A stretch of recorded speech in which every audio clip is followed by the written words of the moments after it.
नमस्कार, news India पर संपूर्ण भारत देख रहे हैं आप। मैं हूं आपके साथ पूजा मोहन पांडे। बुलेटिन की शुरुआत करते हुए सबसे पहले आपको बता दें कि किस तरीके से दिल्ली के अंदर लोकसभा चुनावों की रणनीति को लेकर के आज दिल्ली में भारतीय जनता पार्टी मुख्यालय पर राष्ट्रीय अध्यक्ष जेपी नड्डा की अध्यक्षता में पूरे देश के प्रदेश अध्यक्ष और संगठन मंत्रियों के साथ बैठक देखने को मिली है।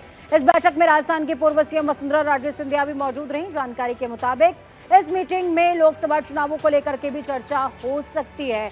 तो वहीं बीजेपी की 2 दिवसीय बैठक का उद्घाटन करने के लिए प्रधानमंत्री नरेंद्र मोदी खुद आज पार्टी मुख्यालय पहुंच गए हैं, जहां पर पार्टी अध्यक्ष जेपी नड्डा ने शॉल उड़ाते हुए उनका भव्यतम स्वागत किया।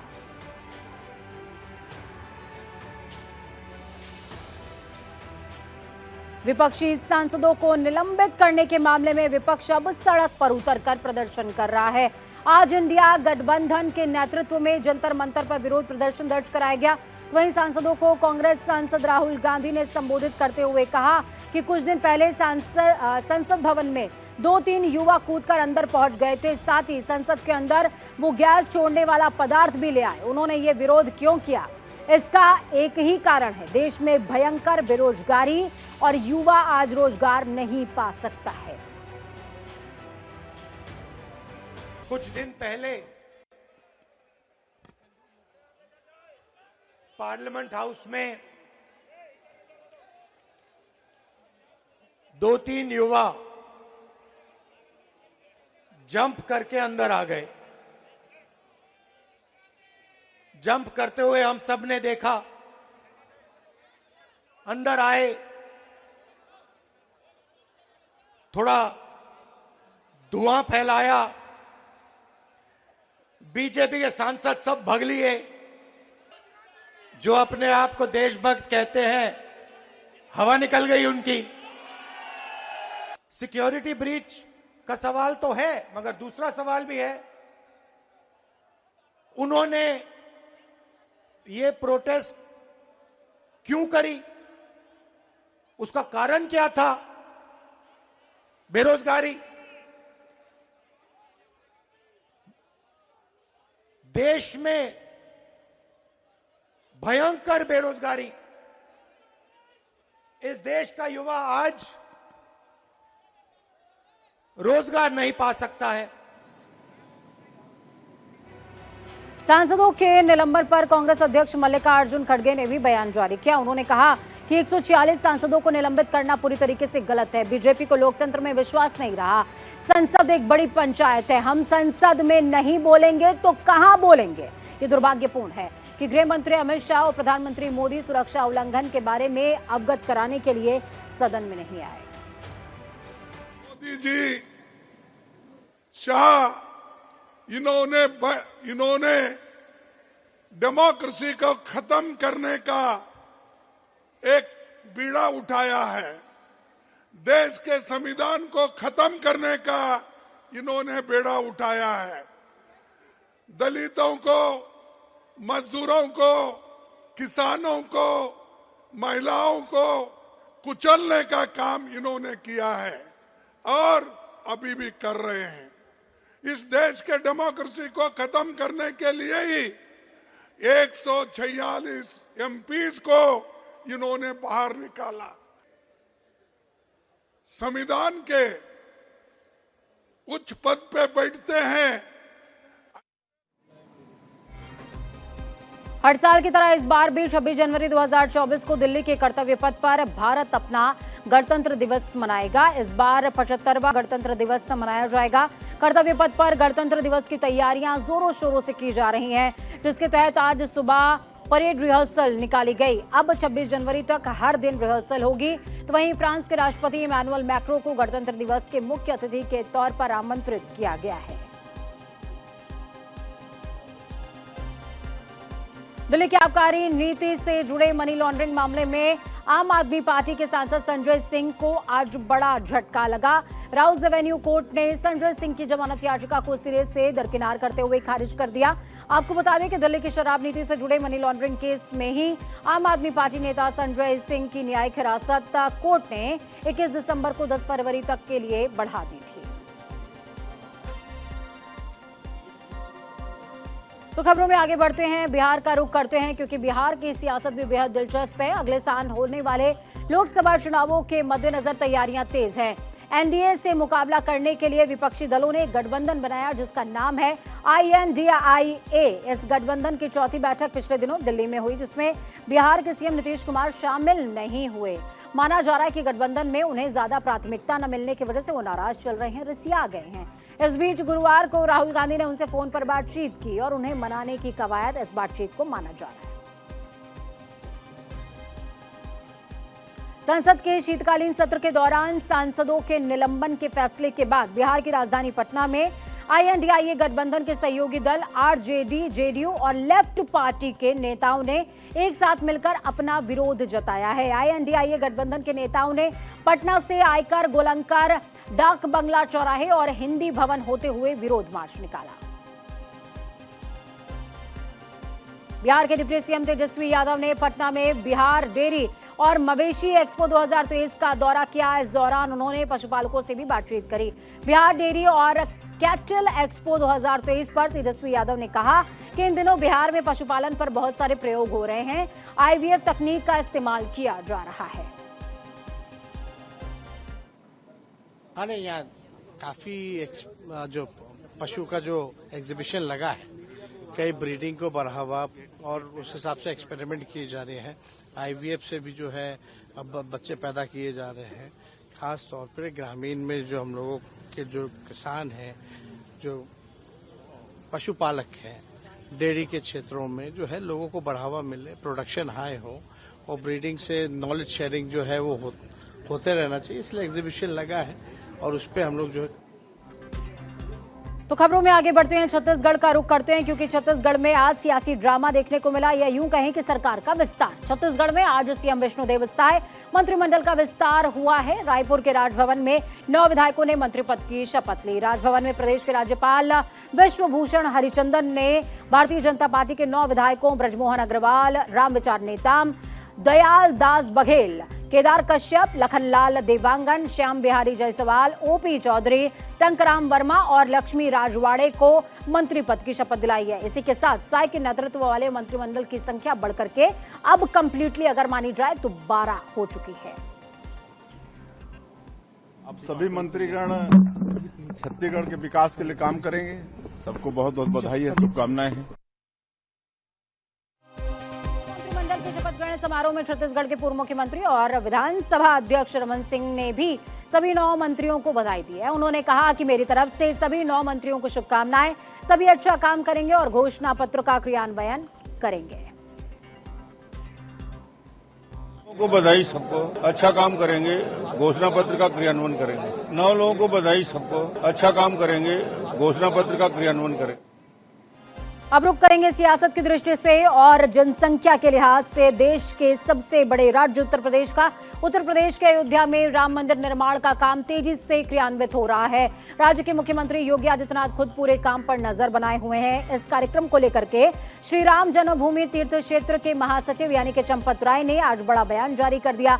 उन्होंने कहा 22 जनवरी उतना ही महत्वपूर्ण है जितना 15 अगस्त 1947 था, जितना कारगिल को वापस प्राप्त करना था, जितना 1971 में 1 लाख सैनिकों की नजरबंदी महत्वपूर्ण थी, ये उतना ही इंपॉर्टेंट है।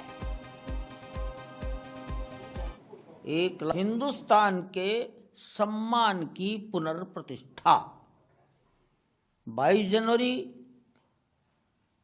उतना ही महत्वपूर्ण है जितना 15 अगस्त 1947 था, जितना कारगिल को वापस प्राप्त करना था, जितना 1971 में 1 लाख सैनिकों की नजरबंदी इंपॉर्टेंट थी। तो अयोध्या में राम मंदिर के उद्घाटन से पहले तैयारियां जोरों पर चल रही हैं। लोकार्पण से पहले श्री राम इंटरनेशनल एयरपोर्ट भी तेजी से तैयार हो रहा है। आज अयोध्या एयरपोर्ट के रनवे पर फ्लाइट का ट्रायल रन हुआ। रनवे पर पहली फ्लाइट उतरी। काफी देर तक रनवे पर फ्लाइट को दौड़ाया गया। इसके वीडियो भी सामने आए हैं। आपको बता दें कि श्री राम मंदिर का उद्घाटन 22 जनवरी को होना है। इसमें देश की बड़ी बड़ी हस्तियां जुटने वाली हैं। पे ट्रायल हुआ है, क्या है? आज A320 की ट्रायल हुई है और इसमें जो ऑपरेशंस के पहले जो ट्रायल रन होता है और वो काफ़ी सक्सेसफुल रहा है और सुरक्षित और काफ़ी बेहतर रहा है और इसको ओके किया गया है। और जैसा कि आपको ज्ञात है कि DGC की परमिशन मिल चुकी है और एयरपोर्ट पूरी तरह सुरक्षित है, सुरक्षा के सभी मानकों के अनुसार है और ये ट्रायल से प्रूव भी हो चुका है। और हम लोग आगे की 30 तारीख की तैयारी कर रहे हैं और उसके पहले का पूर्व ट्रायल था और काफ़ी बेहतर रहा है। क्या 30 तारीख को इसका उद्घाटन प्रधानमंत्री के हाथों होना है? बिल्कुल, यहाँ पे सब तैयारियां हम उसी के अनुसार कर रहे हैं। 30 तारीख को इनॉग्रेल फ्लाइट्स भी आ रही है और इसके तहत हम लोग कार्रवाई कर रहे हैं और दिल्ली की फ़्लाइट्स 30 तारीख को आ रही है और यहाँ से फिर लौट कर दिल्ली भी जाएगी और आगे मल्टीपल लोकेशंस के लिए भी तैयारियां चल रही है। अहमदाबाद के लिए भी फ़्लाइट्स की बुकिंग शुरू हो गई है। दिल्ली का दो सर्विसेज के लिए बुकिंग शुरू हो गई है और भी मल्टीपल लोकेशंस के लिए हम लोग बात कर रहे हैं और जल्द ही अन्य जगहों के लिए भी लोकेशंस में फ़्लाइट की सुविधा। तो उत्तर प्रदेश में जनसंख्या का ज्यादा होना कहीं ना कहीं कई तरह की समस्याओं को भी आमंत्रण देता है। ऐसे में कोरोना के मामलों में इजाफा हुआ है। बीते दिनों लखनऊ में कोरोना पॉजिटिव केसेस में इजाफा हुआ। इस पर डिप्टी सीएम ब्रजेश पाठक, जो कि स्वास्थ्य मंत्री भी हैं, कोरोना के नए वेरिएंट से घबराने की जरूरत नहीं है, ये कहते नजर आए। उत्तर प्रदेश सभी स्थिति से निपटने के लिए तैयार है। कृपया पैनिक ना बनाएं, कहीं कोविड अभी नहीं आया है। 1-2 केसेस सामने आए हैं, वो लोग घर पर ही इलाज करा रहे हैं। पैनिक न क्रिएट करें, कहीं कोविड अभी नहीं आया है। 1-2 केसेज आए हैं, वो घर पर ही लोग इलाज करा रहे हैं और सर्दी जुकाम जैसा है। मैं आपसे करबद्ध अनुरोध करता हूं, जनता को बताएं कि केवल सतर्क रहें और जरा भी चिंता की आवश्यकता नहीं। कोविड वो वाला कोविड नहीं है, बहुत कम परेशान करने वाला है और बहुत चिंताजनक। तो संपूर्ण भारत के सफर में दक्षिण द्वार का जिक्र जरूरी हो जाता है और खबर की शुरुआत दक्षिण द्वार में केरला के साथ गॉड जोन कंट्री। देश में पिछले कुछ दिनों में कोरोना वायरस से इन्फेक्शन के मामले फिर से बढ़ने लगे हैं। ओमिक्रॉन वेरिएंट के नए सब वेरिएंट JN.1 को संक्रमण के मामलों में तेजी के लिए जिम्मेदार माना जा रहा है। केरला में बीते 24 घंटे में कोरोना वायरस संक्रमण के 265 नए मामले सामने आए हैं। तो वहीं एक मरीज की संक्रमण के चलते मौत भी हो गई। राज्य में एक्टिव केसेस की तादाद बढ़कर 2606 हो गई है। रुक करेंगे ओडिशा का। ओडिशा सरकार ने कोरोना वायरस संक्रमण को रोकने के लिहाज से एहतियाती कदम उठाने शुरू कर दिए हैं।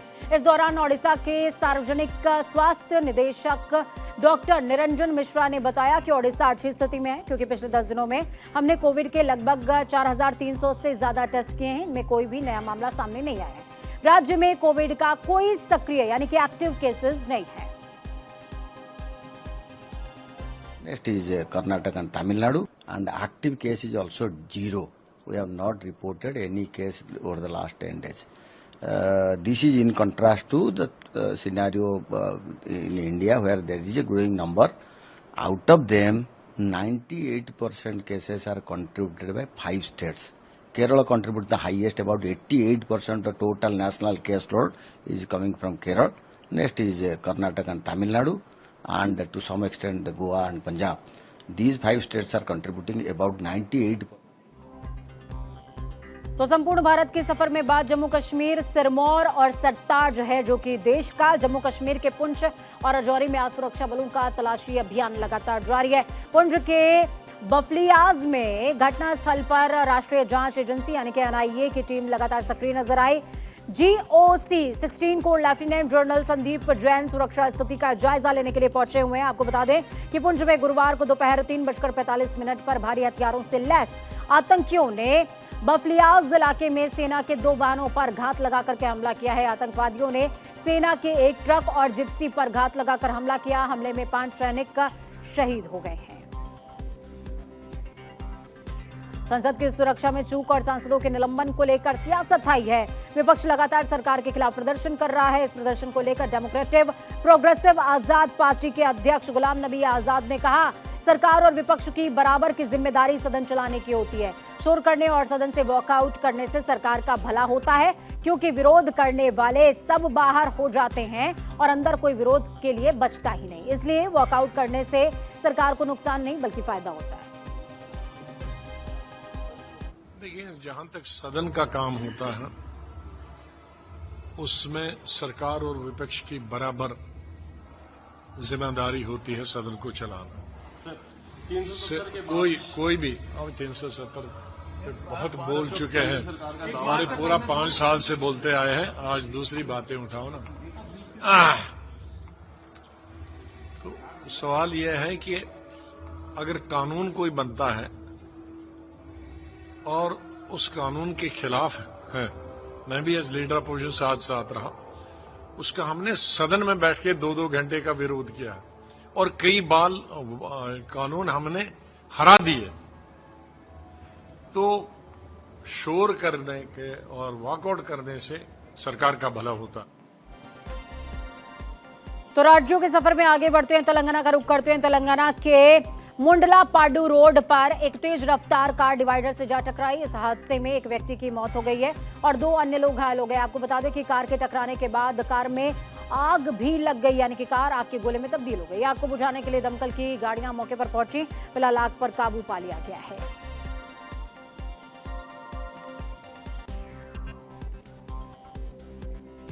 हैदराबाद में एक ट्रैफिक पुलिस कर्मी की सतर्कता के चलते एक परिवार की जान बच गई।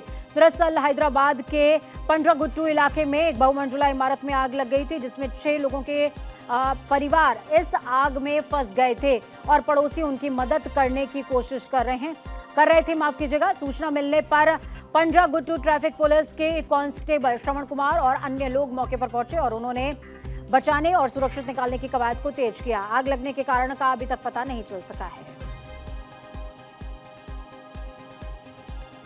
हैदराबाद में अभिनेता प्रभास की नई फिल्म सालार के रिलीज होने से उनके फैंस में खुशी की लहर देखने को मिली। शहर में प्रभास के विशाल कटआउट और फिल्म के पोस्टर्स भी लगाए गए हैं। तो वहीं आज फैंस का सालों का इंतजार खत्म हो गया। प्रभास की फिल्म सालार सिनेमाघरों में रिलीज हो गई। आपको बता दें कि KGF चैप्टर 2 की सफलता के बाद निर्देशक प्रशांत नील ने अब प्रभास की सालार पर दांव खेला है।